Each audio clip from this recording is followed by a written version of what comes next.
You're watching CES Live, powered by Ustream.tv, the most powerful way to stream live video, and by NewTek, makers of the TriCaster family of broadcast and streaming systems. And now, CES Live. Hey folks, welcome back to our continuing coverage of CES 2014 here from beautiful sunny Las Vegas. I'm John P. I'm Renee Ritchie. Last night was there was a lot of beautiful Las Vegas hanging all over Phil. Yes. At the meetup. And we might have ridden some bulls. And there was mechanical bull riding. I lasted 30 seconds, galore. Phil maybe 40, Kevin maybe 45, Georgia a minute 40. Georgia is the undisputed queen of bull riding. You know, she is a two-time Canadian Brazilian Jiu-Jitsu champion who walks around Is with she belts. really? Yes, belts on her shoulders like Hulk Hogan. Wow. I kid you not. Wow. Okay, well, anyway, speaking of Jiu-Jitsu champions. Yes. We actually have Martin here from Narrative. You're a Jiu-Jitsu champion, right? Good God, yeah, can you imagine? I actually do Aikido a lot. Oh, do you really? Protect your wrists, protect your wrists. Well, welcome to the show. Thanks for coming on. Yeah. So, some of our guests come up and they're, a little taken back by all the cameras. I get the feeling that you're not very camera shy. I'm comfortable. Yeah. Because you're walking around with a camera on you 24/7 pretty much, right? Yeah, I do. We're broadcasting him as he is broadcasting us. That's right. So let's talk about it. You are the CEO and the man behind the scenes for the Narrative. What do we call it? Camera? The Narrative camera? Yeah. So the product is called the Narrative Clip. The Narrative Clip. Yeah. Okay. And so it's a camera and actually a GPS as well. So one of the world's smallest digital cameras and one of the world's smallest GPS loggers in the world. Yeah. So this is it. You've got it just clipped to your shirt, and it looks like a little, I'd say 1 1/4 inch square, and it's got a tiny little opening on it. Yeah. That's it. Yeah, that's it. Tiny round direct of awesome. And why would anyone want to clip that to themselves? What does it do? For me, it allows me to be present in any moment. Like whatever I do, I hang out with my kids, I hang out with friends, and I can be fully present with them, 100% there, so to speak, but still be able to capture all the memories from those occasions. So it's really a good way to really get the most out of life and not having to think about Facebook and Instagram while you're there. So you're saying this, right? Because you're like this, either recording or you've got Google Glass on your face, or you've got something between you and the real world. And I don't want technology to be a barrier between me and my kids and so on. I want that. I want technology to give me superpowers, but not to take over my life. Yeah, that's true. I guess I had not really thought about it that way, but you're right. When we are somewhere and we're having to stop to document the moment, we're actually missing the moment. We're documenting, but we're missing it. Yeah, we're not there. Yeah, exactly. Okay, so the Narrative Clip, just so people understand, because some people have never heard of it, they don't know what it is.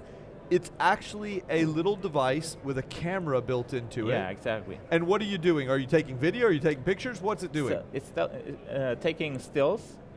Takes 2 photos a minute, 5 megapixel photos with a GPS location attached to them. Okay, so they're geotagged. Yeah, and it has 2 days of battery life, even though it takes 2 photos a minute. So you get basically 2,000 photos of each day of your life. Wow, that's a lot. And how is it in? So I'm a photographer, that's my hobby, so I think in terms of things like image quality and brightness and all that. How do you deal with the fact that sometimes it's dark out, sometimes it's light out, sometimes it's rainy, sometimes it's whatever, moving fast. Yeah, we have to deal with the limitations that any camera has, like your smartphone is going to need flash sometimes. This doesn't have flash. But we have great low light performance. We were at the Bellagio last night. These are those are the shots, that's from these shots from the camera.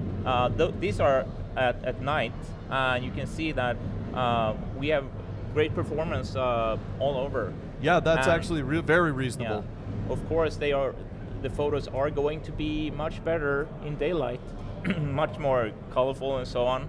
But What are you looking at now? Okay, we skipped right into something here, but you've got an iPhone. Exactly. And it looks like an app? Yeah, exactly. So 2,000 photos a day are, of course, far too many to go through. We want this to be effortless, 100% effortless. So we organize the photos for you. We bring up the keyframes, like the best photos representing your day. Oh, first, how do they go from the clip onto the phone? Oh, there's a USB port here, right on the camera. You attach it to your laptop. There's an uploader, very much like Dropbox in nature. No buttons to press, nothing. You wear the camera, you plug it in, then you wear it again. Nothing in between. Okay. And what happens is the photos are uploaded to the cloud. You can get a timeline of the keyframes of your day.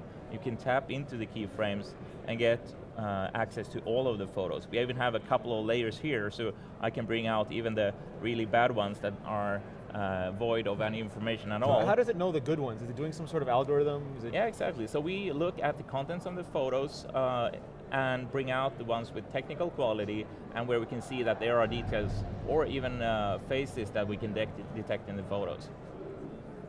So by doing that, you try to pull out all the ones that might be the best moments for them. Is there a percentage that it'll pull out of that 2,000, like an average number you'll get? Exactly, so the timeline is like 10 photos or 10 moments, as we call it. And then you can tap in. Manageable. Yeah, well, exactly. and when you look at it, it's going to be kind of mirroring what you saw. So I imagine you look at it, you know instantly when roughly that was. And if you wanted to search for something, you kind of know reference in your brain. I think what I'm looking for was before we did that or after we did that. Exactly, and you could, and then you could. I mean, if it's only showing you 10, you can zoom in between them, or what? Exactly. So all the photos are accessible if you tap into one of those 10. But what I can do a year from now, when I'm no longer remembering like exactly what dates were I at CES, perhaps that's a good occasion. But like when I was in Berlin last time, what days was that? And the GPS. What was that restaurant? Yeah, exactly. Oh, the GPS, that's right. GPS can make it searchable. This is currently not in the app, but that's something that we're working on right now. So I can just punch in Las Vegas and get right here. I can punch in Berlin or a street name to get to that restaurant I'm looking for the name of. There was a lot of moments at CES. For example, our good friend Phil Nickinson, when he went bull riding, the first time he mounted, he went right over it. Oh. And none of us had cameras ready. No. But this, we missed the whole damn thing. Yeah, and it's taking the photos for you, so it takes all of that pressure off of you. You don't have to try to reach for your camera, fumble, swip up the thing. You actually can as well. If you wear it like this on your jacket or your shirt, you can double tap it to take an extra photo out of sequence. Oh, nice. So when I do that, you can see as well that the lights up the diode to show the battery life.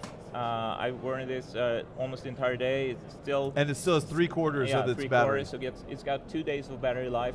So it's just, you don't even have to charge. Even you can go late at night. It takes just half an hour to charge and transfer the photos to your laptop, then you can go again. What do you think about, I mean, Google Glass has been in the news because some people have worn them into restaurants and been politely asked to take them off. Yeah. People probably wouldn't notice it as much as they notice Google Glass. They probably wouldn't. How do you still deal with that issue of informing people maybe, or being in public places, change rooms maybe? Yeah, exactly. So first off, how we thought about that, it's like privacy and integrity. It's as a technology maker, you can say we ignore all that. That's up to our users. Yep. I'm making the We're gun. agnostic. Gun don't shoot people. Yeah. People shoot people. Yeah. And stuff like that. We don't take that route. We want to take the responsibility of designing a product that people can be comfortable with. Not only the person wearing it, but other people around.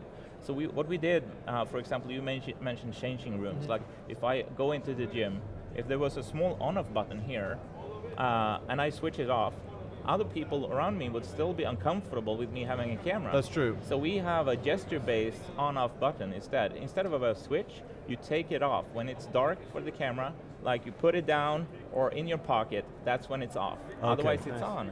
So you form automatically the habit of, okay, I'm not taking photos, I take it off. I like that. Yeah, it's natural. Okay, so I've heard of your product before. I remember when you first launched the product. I always thought it was very interesting. I thought it was the kind of thing that some people would get benefit out of, and I did not think it was going to be appropriate for me. I'm being honest, right? Yeah. But now, no, that's different, okay? Dave's talking in my ear because we have drop cams in our office, which are always on cameras, and we have them public, so like everybody can watch us work. Yeah. I don't know why you guys watch that, but they do. They watch us work. This is different, and I didn't understand why it would be valuable for me. But just in talking to you now, I think I want one. I think I would wear one. Yeah. I'm imagining, like you said with Phil last night, I'm thinking of, like, for example, when we finish today, we're going to tear all of this down, and then we're packing it up and driving back to Dallas. It would be cool to capture that. But how would we do that? We're working. We can't do that. Your hands are busy. Yeah. But if we clip it, that's cool. So I have one last question, and then we got to wrap it up. But we're looking at this app on iOS. Yeah. How about Android? Because I've got an Android phone. Android, 100% there. Yes. Yeah. Okay. All right. Cool. How much does this cost if we want to buy one? So the app includes storage of up to 1 gig per day, and to include that storage in the price of the device puts it at $279, available from getnarrative.com. So $279, getnarrative.com. You can upload up to a gig per day. Yeah, included in the price. Included in the price, and then, oh, I'm sorry, one last question. I just have so many questions. What if I wanted to make my stream public?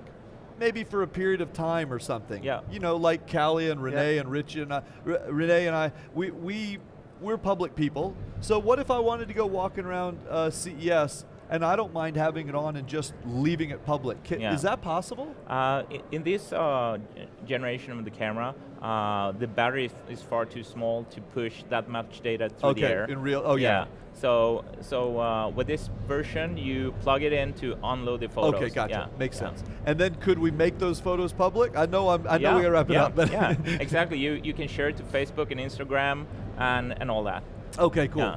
Well, we're way over, but you guys can tell that I'm digging this. John's into it. Very cool. I want to get one now. So stick around. We've got a lot more coverage coming at you here. Well, not a lot. We're getting close. We're getting close to the end of the broadcast, but we do have more. So stick around. We'll see you soon.